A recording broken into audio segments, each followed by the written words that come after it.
Hi, Destiny parents. It's me, Lady Mandy Hobaish, and I am here to give you a word that is both encouraging and empowering.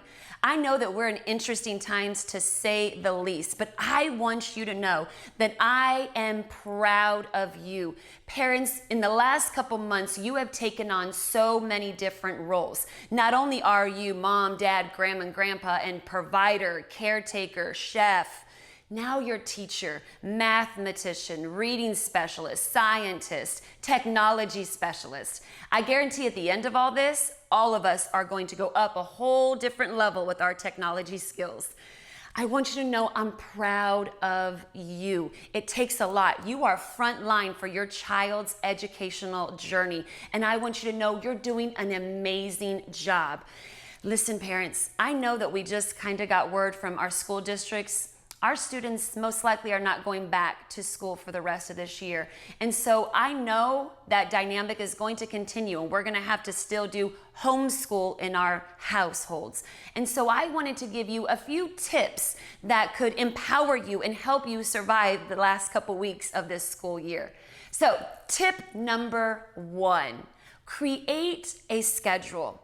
Now you might be saying, Miss Mandy, my kids won't do a schedule. No way. But I just want to tell you this and remind you, kids are used to a schedule. It's part of their routine in the school system. You have blocks for math, blocks for reading, and blocks for science, recess, and lunchtime, even snack time.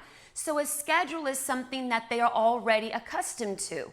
So creating that schedule might help your student with accountability, as long as you also have the flexibility. So I just encourage you, sit down with your children, ask them, what is a subject that you're really good in? What subject do you struggle in a little bit? The subject that you might struggle in a little bit, you might want to have at the beginning of the morning, at the top of the day. That way they're bright and alert and ready to go, not dragging by the end of the day. Or if you are a parent who has to still work outside of the household, you might want to wait for that student that is struggling in that subject to work with you one-on-one when you get home. Either way, creating a schedule does create that sense of accountability and routine that they are already familiar with. Tip number 2 I love is create a space. Everything needs its space.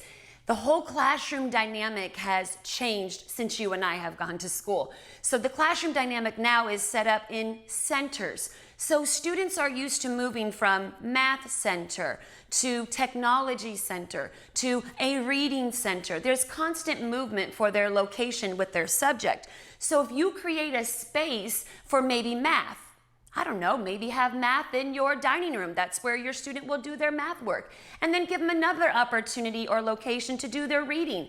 I love the idea about building a tent or a reading nook in their bedroom or a little space maybe in your living room. A space where they can feel free and comfy, where maybe they can invite their stuffed animals or their pillows, where they get comfy and enjoy the time that they spend doing reading. Either way, when you give them an opportunity to move and change subjects while changing locations, change up the space, it really does do a reset with their mentality. So it really will work. Tip number 3. Tip number 3 would be to create moments and movement. Mom, dad, grandma, grandpa, auntie, and uncle, I want you to know it's okay to take a moment.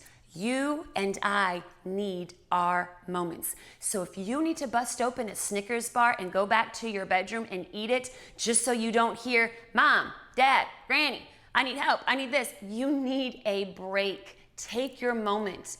Go outside, go for a walk, schedule your time with Jesus, schedule your time to work out, but you must take care of you and take care of you first. When you invest into yourself, truly you are becoming a better person. You're raising your mental capacity, you're raising your emotional state, you're raising your patience. It's helping, and it will help you be better for your children. They need the best you right now because their world is upside down. Now, when you take that moment, don't forget, your children need a moment. In the education circle, we call it brain breaks. You need to get out, get up, and move. Do a dance. Go outside, go for a walk with your family, but get up and move. Please don't allow your child to sit on the couch all day as much as they may want to, or be on the Xbox or the PS4 or those iPhones. And I know our Destiny kids love to be on their cell phones. But get them up, get them moving so they can reset, so they can finish strong in whatever subject they're working on.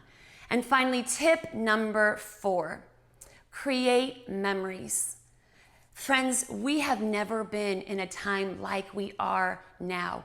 Our children are going to look back at this moment in time and they're going to remember. They're going to remember something positive or they might remember something negative. And you and I make that difference. So create memories. Enjoy this time that you have with your family. I know they're with you everywhere, every day. You can't even go to the bathroom without one of them being there right behind you. But that's okay. Enjoy the moments. And some of the ways you can enjoy the moments is creating these memories by cooking together. Invite them in as you cook. Make it fun and exciting. It's okay if the kitchen gets a little bit messy. They're there to help you clean it up.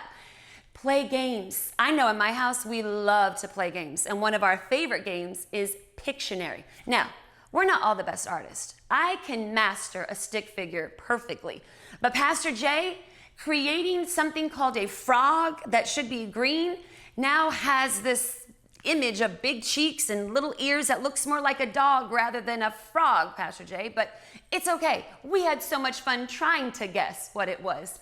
The point is, have fun, create memories right now, and don't forget, capture those memories. Please take a picture. I would love to see you and your family, what your kids are doing in Destiny Planet, how you celebrated in the midst of this crisis. And again, parents, grandma, grandpa, auntie, uncle, caregivers, I really want to say from the bottom of my heart, thank you. Please know I am here to serve you in any way that I absolutely can. I appreciate you. You are doing a phenomenal job. Keep up the good work. Keep showing up every day with that smile on your face. I love you. I'm praying for you. You rock, parents. Mwah! Have a very blessed week.